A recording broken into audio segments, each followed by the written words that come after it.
Hi friends, welcome to my channel. It's me Srisudha. ఈరోజు నేను sofa repair అనేది మాది చేయించామండి. దాని వీడియో మీకు ఒకవేళ యూజ్ అవుతుంది అన్నట్టుగా పెట్టాను. ఎందుకంటే ఈలోపు చాలామంది మనకు ఇళ్ళల్లో ఇలాంటి సోఫాలు అనేది ఖచ్చితంగా ఉంటాయి కదా. వాటి రిపేర్కి చాలా ఇబ్బంది అవుతూ ఉంటాయి. మనకు రిపేరింగ్కి చాలా వరకు మనకు ఇంటి దగ్గర మన కాలనీలో సోఫా రిపేర్ చేస్తూ అంటారు కదా. అసలు వాళ్ళ దగ్గర మనం ఎలా రిపేర్ చేస్తారో, అసలు అలా వాళ్ళ దగ్గర చేయించుకోవాలా అసలు లేదా అనేది చాలా డౌట్ ఉంటుంది కదా. అసలు చూడండి, ఇక్కడ మనకు ఆ సోఫా అనేది ఎలా గుంతలు పడతాయి అంటే, ఇక్కడ ఈ కట్టెలు అనేవి ఉన్నాయి కదా ఆ చెక్క మీద, అవి అనేది ఏమవుతుంది అంటే కట్టెలు అనేది విరిగిపోవడం వల్ల ఫోమ్ అనేది కిందికి వచ్చి జారి అలా మనకు గుంత అనేది పడుతుంది. అలా ఉంచొద్దు అనమాట. అందుకే మేము అవన్నీ తీసేయించి మొత్తం ఓన్లీ ఆ బేస్ మీదనే ఆ కట్టె అనేది ఆ బేస్ మీద మేము మొత్తం ఒక చెక్క అనేది చేయించాం. ఆ పెద్ద అక్కడి నుంచి ఇక్కడి వరకు సోఫా మొత్తంకి చెక్క చేయించామన్నమాట. వాళ్ళే చెప్పారు, ఇట్లా చెక్క చేయించుకుంటేనే బెస్ట్ అండి, లేకుంటే మళ్ళీ మనం రిపేర్ చేస్తే ఇరిగిపోతుంది అని అంటారు. చాలా వరకు వేరే వాళ్ళు మనకు సోఫా రిపేర్ చేసే కాలనీలో వస్తారు కదా, వాళ్ళు ఏం చేస్తారంటే వైర్ అంటే నవారా తెస్తారు. నవారా తెచ్చి ఎక్కడైతే మనకు ఆ స్టిక్ అనేది ఊడిపోతుందో అంతమంది మా కట్టె తీసేసి ఆ నవారని యాడ్ చేసి అల్లినట్టు అనేసి మనకు మళ్ళీ అదే బెడ్ అదే అన్నీ పెట్టేస్తారనమాట.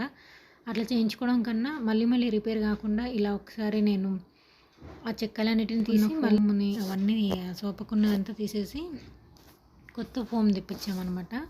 ఇలా కొత్త ఫోమ్ తెచ్చి వాళ్ళు మళ్ళీ దానిపైన మొత్తం స్టిక్స్ అని తీసి ఆ పెద్ద చెక్క అనేది వేసి ఈ ఫోమ్ దాన్ని సోఫా మందం ఫోమ్ని కూడా తీసుకొని వచ్చి వాళ్ళే స్టిక్ చేసి దానికి మొత్తం అతికించి మనకు సోఫా అనేది రిపేర్ చేస్తారనమాట. ఇలా చేయడంతో మనకి ఏమవుతుందంటే సోఫా అనేది మళ్ళీ రిపేర్ కాకుండా ఉంటుంది. ఒకవేళ మనము అలా చెక్క పెట్టించుకోకుండా అలాగే మనము ఎలా అయితే అల్లిస్తారో చాలా వరకు అలా అల్లించుకోకుండా ఇలా చెక్కతోనే చేయించుకుంటే ఇంకోసారి మనకు సోఫా అనేది గుంతలు పడకుండా ఉంటాయి అనేసి ఇలా చేయించామన్నమాట. దీనికి ఎంత కాస్ట్ అయినాయి అనేది కూడా నేను చెప్తాను.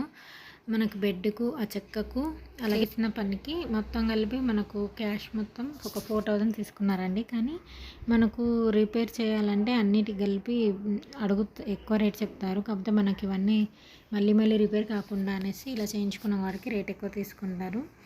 అలాగే క్లాత్ కూడా అనమాట. ఆ క్లాత్కి మనకు ఒక 1500 ఉంటుంది అనమాట ఆ క్లాత్కి. అలాగే చెక్కకు బెడ్కు ఉంటుంది.